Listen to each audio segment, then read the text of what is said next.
Good day everyone. We are Group 7 from BMAS Kubi, and today we'll be presenting three major topics under lipid metabolism, which are formation of bile acids, monounsaturated fatty acid, and polyunsaturated fatty acid. These topics are super important sa digestion, energy use at overall health ng ating katawan. So through this presentation, ipapakita namin kung paano sila magwo-work at bakit sila mahalaga sa ating physiology.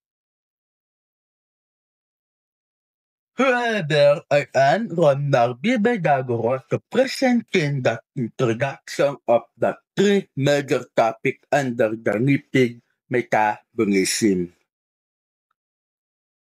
Before tayo mag-start sa mismong topics, balikan mga natin kung ano ang lipids. What are lipids? Lipids are basically fats pero hindi lang siya basta taba. They are served as long-term energy storage. Kaya kapag hindi tayo kumakain, lipids ang ginagamit na katawan for fuel para magkaroon tayo ng energy. Sila rin ang nagpo-protect sa organs natin dahil nag-a-absorb sila ng shock or pressure. Importante rin ang lipids sa absorption ng fat-soluble vitamins tulad ng vitamins A, D, E, at K. Lastly, lipids help build and maintain cell membranes kaya very important sila for normal cell function. Kasama sa lipids ang bile acids, monounsaturated fatty acid at polyunsaturated fatty acids kaya connected lahat ng topics natin today. And essential biomolecules, lipids are vital molecules required for survival. They support cell structure and global communication between cells and participate in essential physiological function. Kapag sinabing lipids are essential biomolecules, ibig sabihin sila ang molecules na hindi pwede mawala sa katawan kasi critical sila sa basic life functions. Hindi nga sila nabibigyan ng energy, kundi tumutulong din sa pagbuo ng cell structure sa signaling ng cells at sa production na important molecules na kailangan ng katawan para sa normal na function. Kapag wala ang lipids, maraming physiological processes na hindi gagana ng maayos. In energy cells, lipids store long-term energy as triglycerides when carbohydrates are insufficient. The body uses fats to produce ATP as the primary energy currency at cells.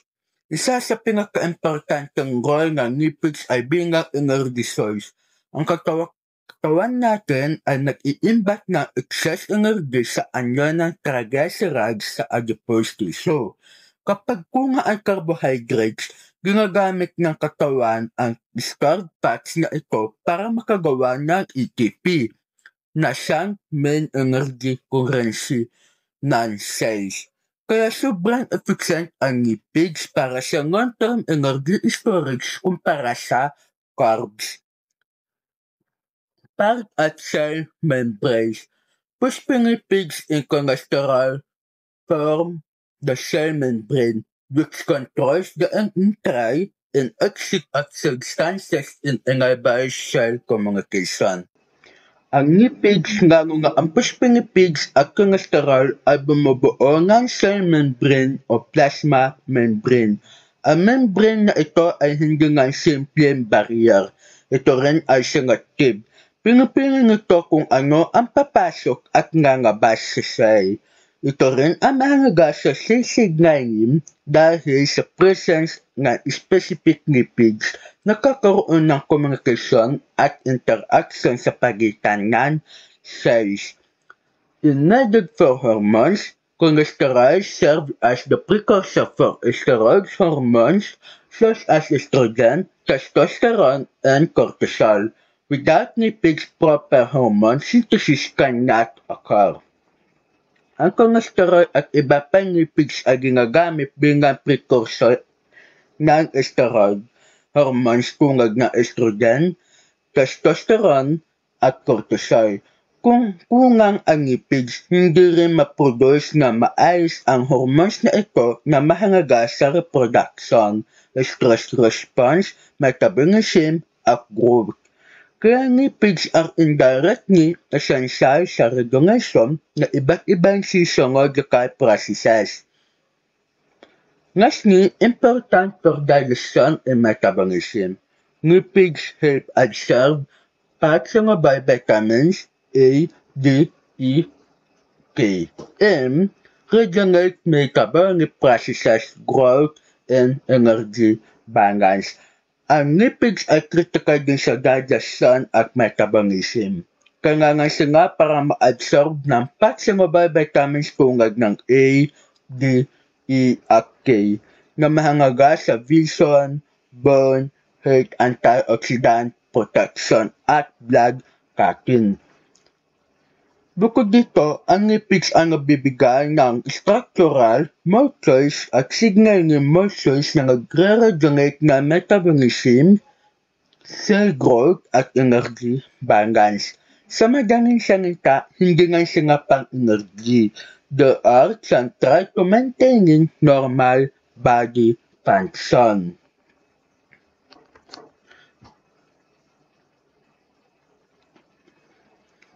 Why are important lipids? Lipids are important as because they provide long-term energy, protect organs, aid in nutrient absorption, and contractional function. Kaya kung kulang ang lipids o kung mali ang types of fats na kinakain natin, naaapektuhan agad ang maraming body processes. In provide long-term energy, historical glyceride supply energy during fasting or prolonged physical activity by producing ATP. Isa sa pinaka-importanteng role ng lipids ay bilang source ng long-term energy. Ang triglycerides na naka-store sa fat tissue ay pwedeng gamitin kapag kulang ang carbohydrates. Ang breakdown ng fats produce ATP na siyang energy currency ng katawan. Ito rin ang dahilan kung bakit endurance athletes ay umaasa sa fat metabolism kapag matagal ang physical activity. Important organs are the tissue organs such as the heart, kidneys, and liver, protecting them from physical injury. Lipids also act as cushioning para sa mga vital organs tulad ng puso, atay, at kidneys. Ang adipose tissue na nakapanibok sa organs ang nagsisabing shock absorber na pumipigil sa physical damage. Kaya kahit simple lang ang lipids, napaka-critical nga sa structural protection ng katawan. Aid in nutrient absorption. Vitamins A, D, E, and K require lipids for proper absorption. Without lipids, nutrient deficiencies can easily occur. Maraming nutrients na hindi ma-absorb na maayos kung ang lipids, lalo nga ang soluble vitamins A, D, E, at K. Halimbawa, vitamin D ay kailangan para sa bone health, habang vitamin E ay antioxidant. Ang bile acids at dietary fats ay nagtutulungan para ma-digest at ma-absorb ang mga nutrients na ito. Control cellular functions, lipids act as signaling molecules that regulate communication between cells, receptor activity, and metabolic pathway. Lipids ay hindi lang structural, sila rin ay signaling molecules ng cell membranes ay may lipids na nagre-regulate ng receptor activity, transport of message at intercellular communication. Kaya ang tamang lipid composition ay critical para sa normal na functioning ng cell at overall metabolism. Bakit nga ba importanteng pag-usapan ang bile acid, MOPA at FOPA? Information of bile acids. Bile acids emulsify dietary fats, making them easier for enzymes to break down and absorb. Bile acids are molecules made from cholesterol at napakahalaga sa digestion. Sila ang tumutulong sa emulsification ng dietary fats para mas madali ma-breakdown ang enzymes. Without bile acids, hindi natin ma-absorb ang fats at soluble vitamins properly. In mga unsaturated fatty acid, MOPA lowers low density lipoprotein, which are bad cholesterol, while supporting high density lipoprotein in good cholesterol, reducing the risk of cardiovascular disease. Mga unsaturated fatty acids o MOPAs tulad ng sa olive oil at nuts ay nakakatulong sa cholesterol balance. Pinapababa nila ang LDL o bad cholesterol habang pinapataas ang HDL o good cholesterol, kaya sila ay tinatawag na healthy fats. Unsaturated fatty acid, omega-3 and omega-6 fatty acids are required for brain development, mood regulation, and inflammation balance. The body cannot produce them. Unsaturated fatty acids o FOPAs, kabilang ang omega-3 at omega-6 at essential fatty acids kasi hindi kayang gawin ang katawan. Critical sila sa brain development, heart health, at anti-inflammatory responses. Kaya sila ay considered essential nutrients. All are core parts of lipid metabolism. These molecules explain how the body digests, processes, stores, and uses fats, crucial knowledge in the medical and health science fields. Ang bile acids, MOPA at FOPA ay hindi lang insulated molecules. Lahat sila ay interconnected sa lipid metabolism, mga sa digestion, transport, storage, to utilization. Understanding them helps explain how the body manages fats efficiently. They help support brain function, regulate inflammation, and maintain cell health. Together, these three topics explain how our body digests, processes, and uses fats. Overview of the three topics. Information of bile acid synthesized in the liver, stored in the gallbladder, and essential for emulsifying fats during digestion. Bile acids are synthesized from cholesterol sa liver. Sila ay stored sa gallbladder at released sa small intestine. Kapag may fat meal, ay main role nila ay emulsifying ng fats, increasing surface area para sa pancreatic lipids para ma-digest ng maayos. Monounsaturated fatty acid, a type of healthy fat found in olive oil, nuts, and avocado, each single double bond gives stability and health protective properties. MOPAs are fats with a single double bond sa fatty acid chain. This structure makes them stable at moderate heat and beneficial for health health found in olive oil, avocado, and nuts. Nakakatulong siya nga sa cholesterol management at anti-inflammatory practices. Lastly, unsaturated fatty acid includes omega-3 and omega-6 fatty acids critical for brain function, nerve health, and immune balance. Potassium more than one double bond, kaya siya nga ay prone to oxidation but highly functional biologically. Omega-3 found in fish flaxseed support brain function and reduce inflammation. Habang omega-6 found in vegetable oils is also essential for cellular signaling and immunity. The role in metabolism. Kung metabolism naman ang pag-uusapan, ang formation of bile acids then emulsify large fat globules into smaller droplets, making them easier for digestive enzymes to process.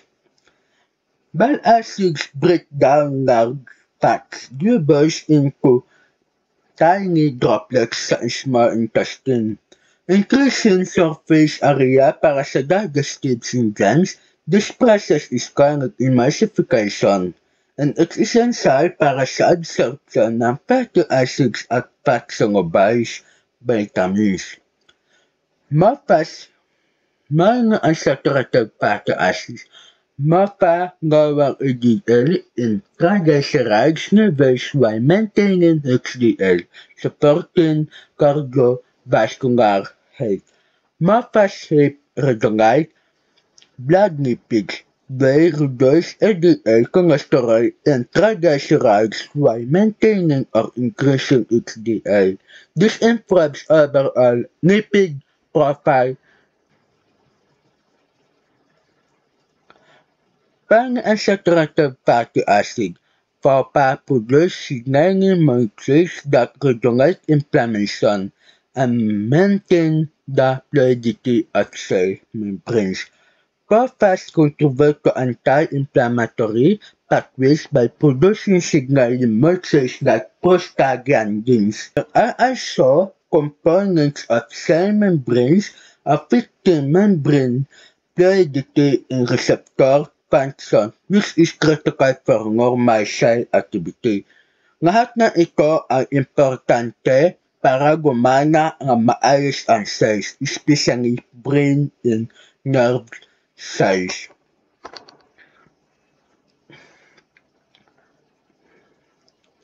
In terms of health, sobrang laki ng role ng tatlong ito.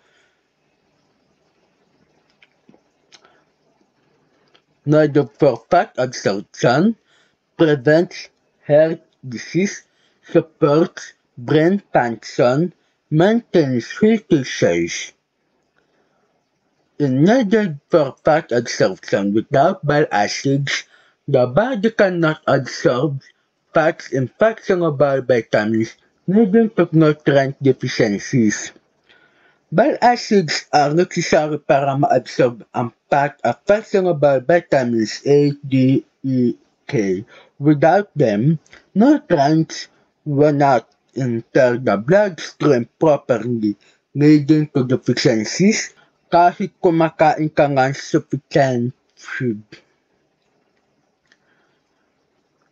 Prevents heart disease. MAPA improves lower LDL cholesterol and reduce inflammation, decreasing the risk of heart attack and stroke. MAPAs improves help maintain healthy cholesterol levels and reduce inflammation. This lowers risk of cardiovascular disease, including heart attacks and strokes. Supports brain function. Omega-3 fat is essential for memory, cognition, neural development, and mood regulation. The brain itself is made up of nearly 60% fat kaya important na ma-proper lipid intake. Maintains healthy cells, lipids support cell membrane integrity, enabling nutrient transport, signaling, and protection from stress. Purpose in cholesterol maintain membrane integrity. Proper membrane composition ensures normal cell signaling, nutrient transport, and protecting against oxidative stress. Cell function deteriorates. And sa lahat na ito ay lipids maintain healthy cells. So kapag mali ang fat intake natin, pati cell function affected.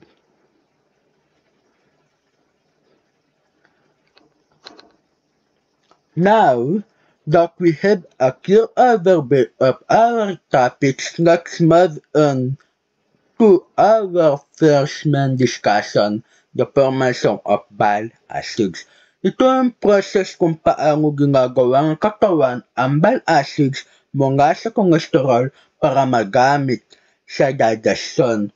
To further explain this topic, I will now pass the presentation to our next speaker, Mr. Guaman Jasper Emmanuel.